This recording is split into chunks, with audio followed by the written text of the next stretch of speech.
The morning of Prince William's coronation dawned with a crisp October breeze that seemed to carry the weight of history itself. Westminster Abbey stood majestically against the London skyline, its ancient stones having witnessed countless royal ceremonies, but none quite like this one. The year was 2025, and the nation prepared to crown a king who had walked a path no one could have predicted. William Arthur Philip Lewis stood before the ornate mirror in his private chambers at Buckingham Palace, adjusting the ceremonial robes that had been worn by monarchs for centuries. The heavy fabric felt foreign against his shoulders, despite the months of preparation. His fingers trembled slightly as he reached for the final piece of his coronation attire, a simple, worn leather bracelet that had belonged to his mother, Princess Diana. The palace staff moved around him with practiced efficiency, but William barely noticed their presence. His mind wandered to a conversation he had with his father, King Charles III, just weeks before Charles's peaceful passing earlier that year. Charles had taken his son's hands in his own, weathered from decades of royal duty, and spoken words that would echo in William's heart forever. "The crown doesn't make the man, William," Charles had said, his voice carrying the wisdom of a lifetime spent in service. "The man makes the crown meaningful. Your mother understood this better than anyone.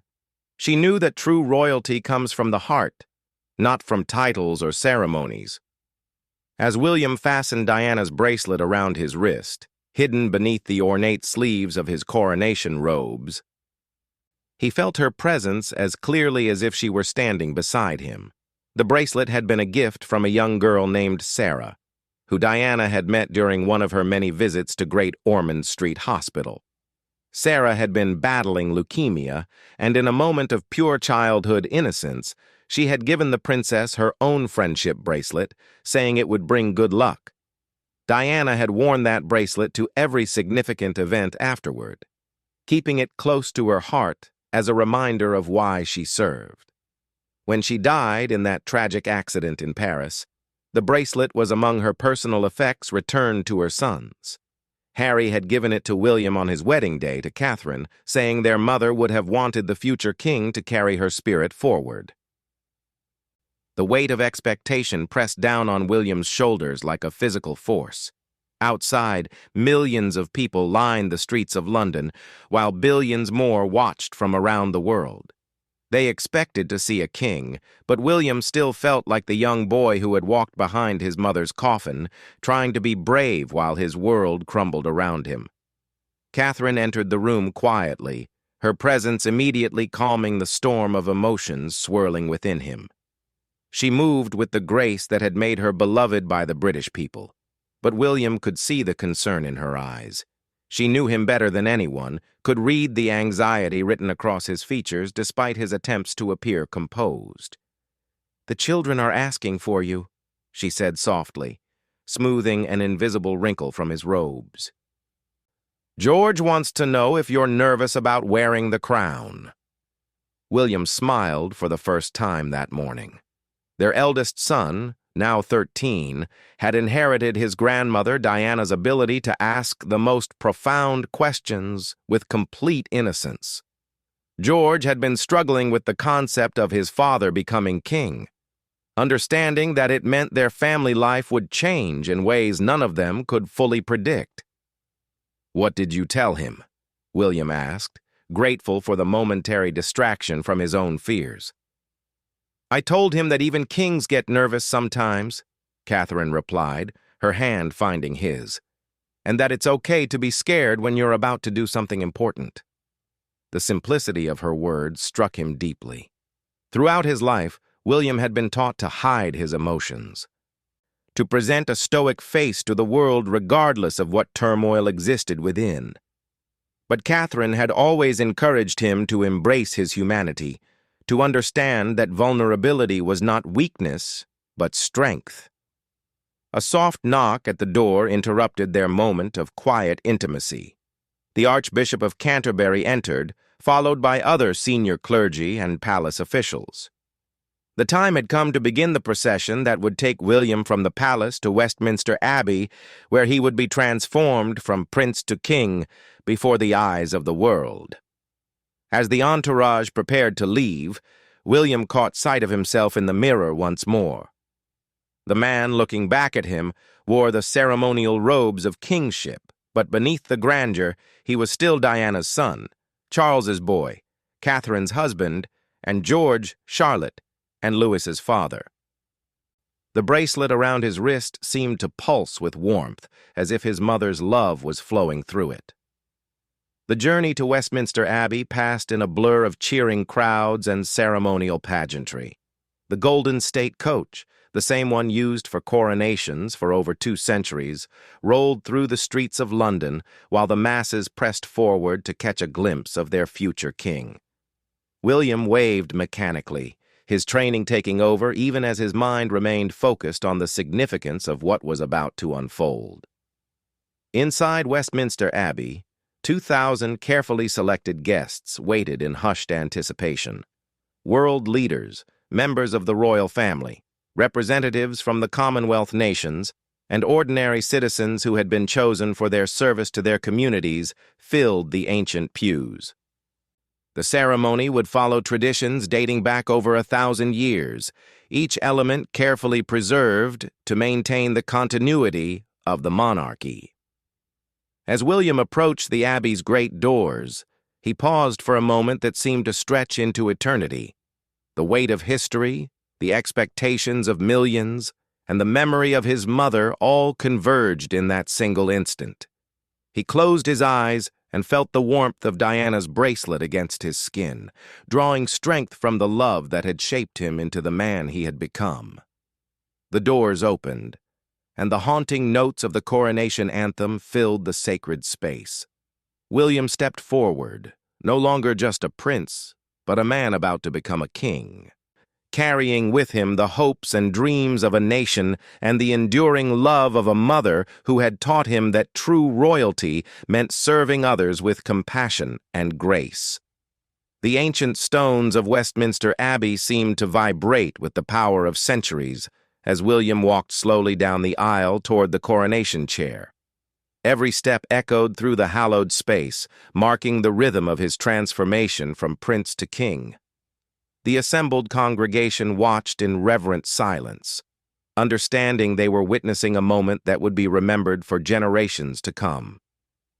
The Archbishop of Canterbury stood waiting at the altar, his ceremonial vestments gleaming in the light that streamed through the Abbey's magnificent stained-glass windows.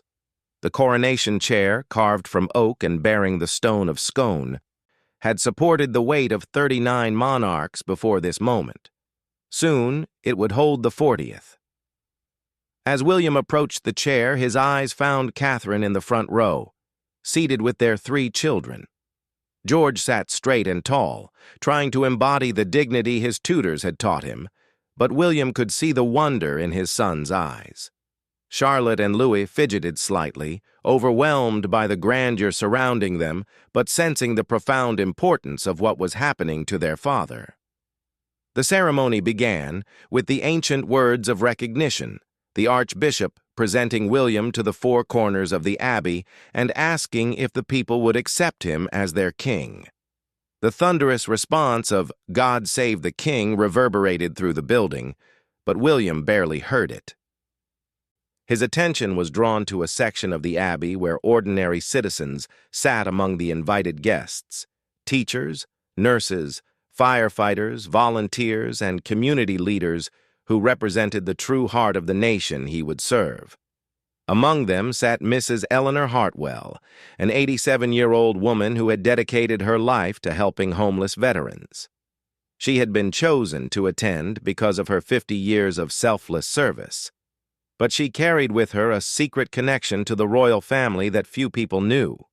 40 years earlier, a young Princess Diana had visited Eleanor's shelter during one of her first official engagements. Diana had been nervous, unsure of herself, and Eleanor had offered her a cup of tea and some gentle words of encouragement. "Your Highness," Eleanor had said that day, "the people don't need you to be perfect. They need you to care. "And I can see in your eyes that you do." Those words had stayed with Diana throughout her life, guiding her approach to royal duty and ultimately shaping the way she raised her sons. Now, as Eleanor watched William prepare to be crowned, she whispered a silent prayer that Diana's spirit would guide her son in the challenging years ahead. The ceremony continued with the ancient ritual of anointing, the archbishop using holy oil to mark William's hands, breast, and head in the sign of the cross. This was the most sacred part of the coronation, hidden from the cameras by a canopy held by 4 knights of the Garter. In this moment of profound privacy within the public spectacle, William felt a peace descend upon him that he hadn't experienced since his mother's death. The oil was warm against his skin, and as the archbishop spoke the ancient words of blessing, William felt as though he was being connected to something larger than himself, not just the long line of monarchs who had come before, but to every person in the kingdom he would serve. The weight of responsibility didn't diminish, but it transformed into something he could bear with dignity and purpose. When the canopy was removed and William sat in the coronation chair, the moment had come for the crowning itself. The St. Edward's crown, crafted of solid gold and adorned with semi-precious stones, waited on the altar. It weighed 5 pounds, but William knew that the true weight of kingship was immeasurable. As the archbishop lifted the crown, a hush fell over the entire abbey. 2,000 people held their breath, while outside, the crowds in the streets and squares fell silent. Around the world, billions of viewers leaned closer to their screens, sensing that this was a moment that would define not just William's reign, but the future of the monarchy itself. The crown descended slowly toward William's head, and in that instant before it touched his brow, something unexpected happened. The afternoon sun, which had been hidden behind clouds all morning, suddenly broke through and sent a shaft of brilliant light through the abbey's great rose window. The light fell directly onto William, illuminating him in what seemed like a divine blessing. But it was what happened next that would be remembered forever. As the crown settled on his head, William's composure finally cracked. A single tear rolled down his cheek, followed by another, as the full weight of the moment overwhelmed him. This was not the stoic, controlled response that royal training had taught him to display. This was raw human emotion, the tears of a son remembering his mother, a father thinking of his children's future, and a man accepting the awesome responsibility of serving his people. The cameras captured every second of William's tears, and around the world, viewers found themselves crying along with their new king. In that moment, the barriers between royalty and commoner dissolved completely. Here was not a distant figurehead, but a man experiencing the same emotions that any person would feel when faced with such a momentous responsibility. In the abbey, Catherine wiped away her own tears, her heart breaking and soaring simultaneously as she watched her husband's vulnerability touch the hearts of everyone present. George reached for Charlotte's hand, understanding instinctively that his father was showing the world what true strength looked like. Even the usually unflappable archbishop paused for a moment, moved by the genuine emotion of the moment. The congregation, which had maintained respectful silence throughout the ceremony, found themselves shifting and stirring as William's tears continued to fall. Some dabbed at their own eyes with handkerchiefs, while others simply sat in wonder at witnessing such an authentic moment of human feeling in the midst of such ancient ritual. Among the world leaders present, hardened politicians and diplomats who had spent decades learning to mask their emotions found themselves unexpectedly moved. The French president leaned forward in his seat, recognizing in William's tears the same grief he had felt when his own father passed away. The German chancellor, known for her composed demeanor, quietly reached for her husband's hand, remembering her own moments of overwhelming responsibility. But perhaps the most profound impact was felt by ordinary people around the world who were watching. In living rooms and community centers, in pubs and public squares, people saw their own struggles reflected in their king's tears. Parents thought of the responsibility they felt for their children's futures. Teachers remembered the weight of shaping young minds. Healthcare workers recalled the burden of holding others' lives in their hands. Social media exploded with messages of support and connection as people shared their own stories of overwhelming responsibility and the tears they had shed when faced with life's greatest challenges. The hashtag Giant King's Tears Unite Us began trending worldwide as millions of people found comfort in sharing their vulnerabilities with others. The ceremony continued, but the atmosphere had fundamentally changed. What had begun as a formal, traditional coronation had become something entirely different, a moment of shared humanity that transcended all boundaries of class, nationality, and status. William had not just been crowned king, he had shown the world that true leadership begins with the courage to be vulnerable, to admit fear, and to face responsibility with an open heart. As the final prayers were offered and the congregation prepared to leave the abbey, William rose from the coronation chair as King William V, wearing not just a crown, but the mantle of a monarch who had dared to show his people that strength and vulnerability could coexist. The tears had dried on his cheeks, but their impact would resonate for years to come, forever changing how the world viewed both the monarchy and the man who would lead it into the future. The Golden State Coach rolled through the streets of London as King William V made his way back to Buckingham Palace, but the atmosphere both inside and outside the ornate vehicle had transformed completely from the morning's journey. The crowds that lined the streets no longer maintained the respectful distance typically reserved for royal processions. Instead, they pressed forward with an energy that was both celebratory and deeply personal, as if they were welcoming home not just a king, but a family member who had shared something profound with them. Children held up homemade signs with messages like, "Thank you for showing us it's okay to cry," and "King William, our hearts are with you." Parents lifted their little ones onto their shoulders so they could wave at the man who had just demonstrated that even kings could feel overwhelmed by life's responsibilities. The cheers were different too, warmer, more intimate, filled with genuine affection rather than mere ceremonial respect. Inside the coach, William sat in contemplative silence, the crown now resting on a cushioned stand beside him rather than on his head. The weight of the gold and jewels had been nothing compared to the emotional weight he had just experienced, and he found himself touching Diana's bracelet repeatedly, drawing comfort from the tangible connection to his mother's memory.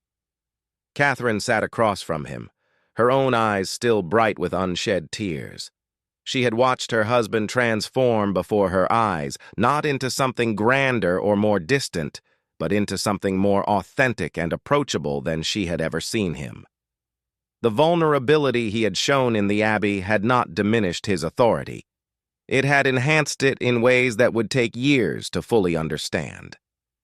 "The children were crying too," Catherine said softly, her voice barely audible over the sound of the crowds outside. "George whispered to me that he was proud of you for being brave enough to cry in front of everyone." William smiled through his own lingering emotions, remembering his son's words about kings getting nervous. George was learning, perhaps earlier than necessary, that leadership required emotional courage as much as any other kind. It was a lesson that would serve him well in the years to come, when his own turn to serve would arrive. As they approached Buckingham Palace, William could see the massive crowd gathered in front of the gates. Hundreds of thousands of people had come to witness this historic day. But the mood was unlike any royal celebration in memory. Instead of the formal cheering typical of such events, there was something that felt more like a community gathering, as if the entire nation had come together to support their new king through a difficult moment. The balcony appearance that followed would become one of the most watched and shared moments in royal history.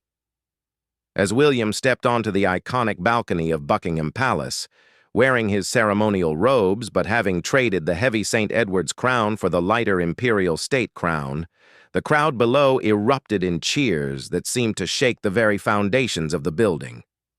But when William raised his hand to wave, the crowd gradually fell silent, sensing that their new king wanted to speak. This was unprecedented. Coronation balcony appearances were typically ceremonial affairs with little to no verbal communication. Yet somehow everyone present understood that this moment called for something different. "My people," William began, his voice carrying across the vast crowd thanks to a hastily arranged sound system. "Today you have given me the greatest honor of my life by accepting me as your king. But you have given me something even greater.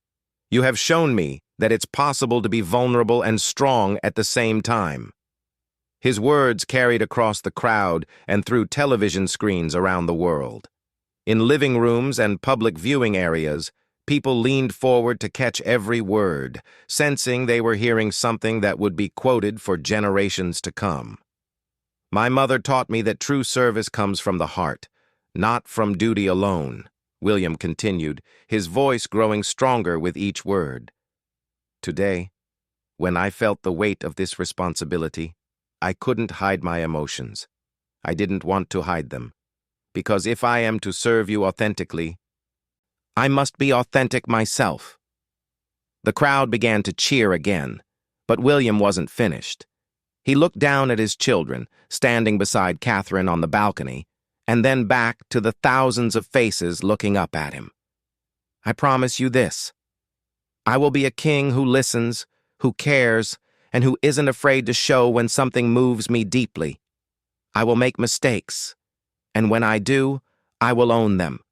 I will face challenges, and I won't pretend they don't affect me, because we are all human, and our shared humanity is what makes us strong."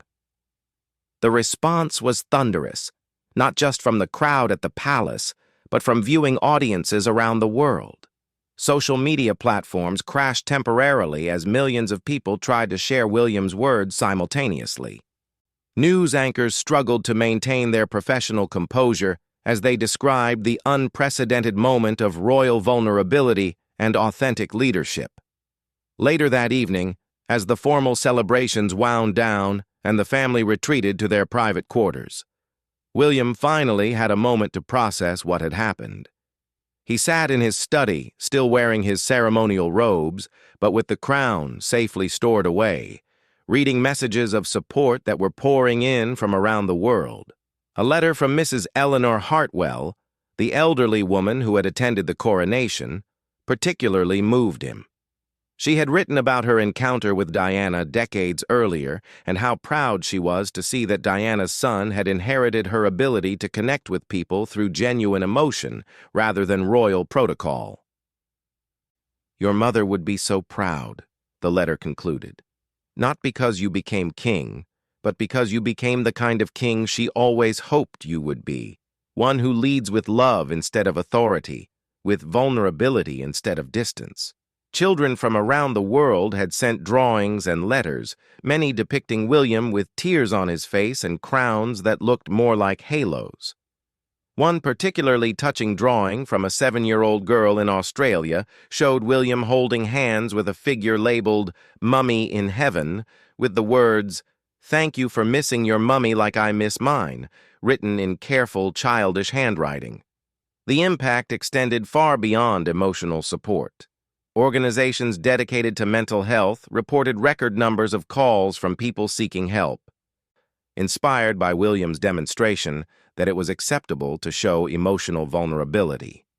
Suicide prevention hotlines noted a significant increase in people reaching out for support, saying they felt less alone after seeing their king cry. Corporate leaders began incorporating discussions of emotional intelligence and authentic leadership into their management training programs, citing William's coronation as an example of how vulnerability could enhance rather than undermine authority. Schools developed lesson plans about emotional courage and the importance of expressing feelings appropriately.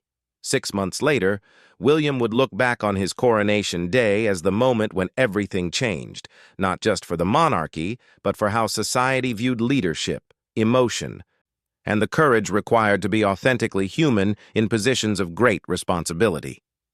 The bracelet that had belonged to his mother remained on his wrist throughout his reign, hidden beneath his formal attire but always present.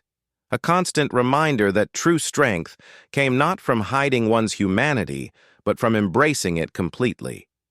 Diana's legacy lived on, not in grand gestures or public monuments, but in the tears of a king who had the courage to show his people that even those who wear crowns are, at their core, simply human beings doing their best to serve something greater than themselves.